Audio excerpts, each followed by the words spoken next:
지금 국가의 형벌권 중에서 사형제도에 대해서도 찬반 논의가 많은 상황에서 만약에 사적 제재가 일반인들이 그냥 마음껏 이용할 수 있는 행동이 된다 그러면 이거는 국가의 형벌권이 있을 필요가 없는 거예요.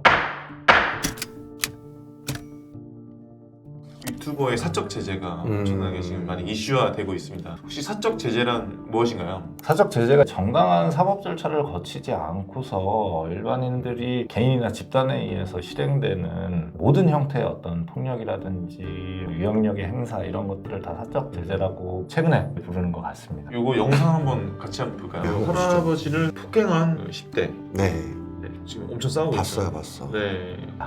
근데 이게 뉴스 헤드라인만 봤을 때는 할아버지가 일방적으로 그냥 맞은 줄 알았더니 또 그거는 아니네요. 네.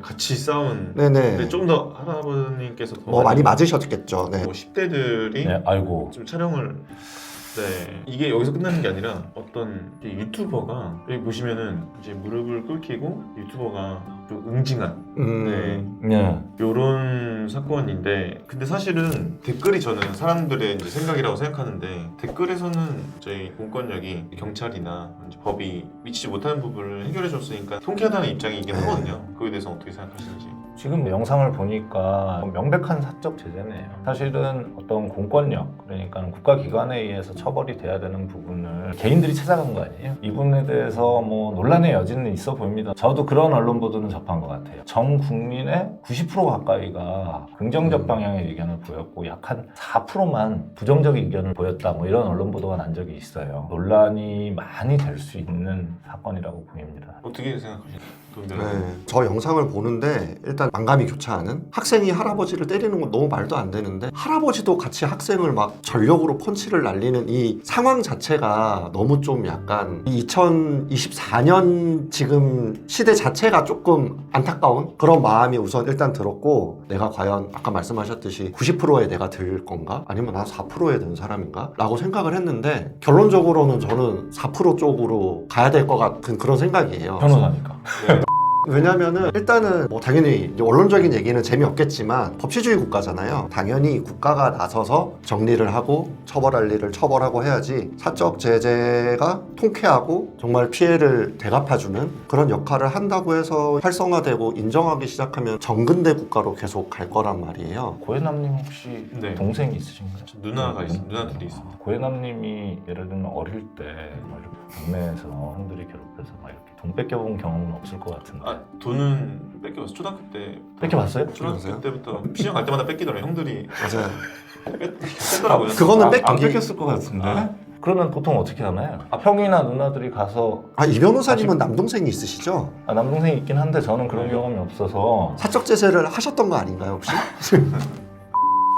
사적 제재라는 단어가 최근에 이제 많이 유명해진 용어라고 봅니다. 근데 이게 사실은 사적 제재가 어느 시대나 있었다고 봐요. 공권력의 도움을 받으려면 시간이 오래 걸렸어요. 근데 지금도 마찬가지예요. 공권력의 도움을 받으려면 시간이 오래 걸립니다. 내가 예를 들면 교통사고를 당했다. 그래서 피해를 입었다. 그 피해를 보상받는 데만 적어도 6개월에서 1년 가까이 걸리는 거예요. 소송으로 가면은. 지금은 제가 생각했을 때 이게 SNS라는 어떤 소셜미디어 때문에 급속도로 확산되고 예전에는 그 동네 사람들만 알았거든요.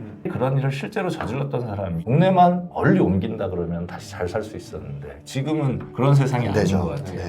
그래서 이게 되게 이슈화되고 이게 과연 이런 법치국가에서 우리가 사적인 제재를 허용해야 되냐 말아야 되냐 혹은 여기에 열광하는 이유는 누가 봐도 명백한 범죄이고 피해자가 있는데 피해자의 손해배상이라든지 피해 회복에 대해서 국가가 빨리 나서주지 못했던 거지. 네네. 그러다 보니까 전 국민이 분노를 하는 거예요. 사실은 아까 전에 그 중학생하고 할아버지의 폭행 장면? 네. 거기서 이제 그 폭행 장면에서 가해했던 중학생을 잡아서 이제 혼내켰다. 나중에 그런 신문 기사도 본 것 같은데 다 가짜였다면서요. 돈을 주고. 피해자를 위해서 충분히 할 수도 있을 것 같은데 본인이 나서서 무릎을 꿇린다. 본인이 나서서 대중한테 어떤 개인정보를 노출한다. 이런 거는 문제가 될 수 있는 거 아닌가. 허는 어느 정도까지는 인정한다고 해도 현행법에 위반하는 행위는 인정돼서는 안 되죠. 변호사가 전혀 아니고 일반인의 입장이기 때문에 두 분 변호사님의 얘기를 들어봤는데 이 변호사는 기존의 전통적인 직업이잖아요. 네. 그래서 아무래도 사적 제재의 수위에 대해서는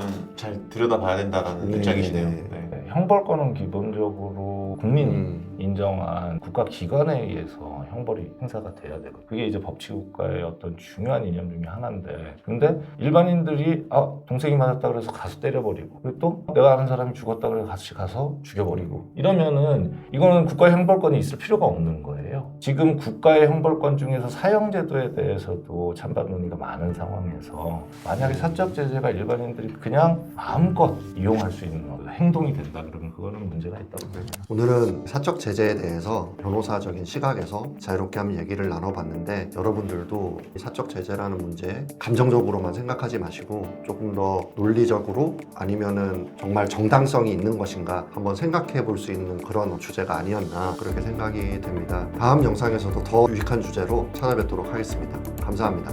감사합니다. 네.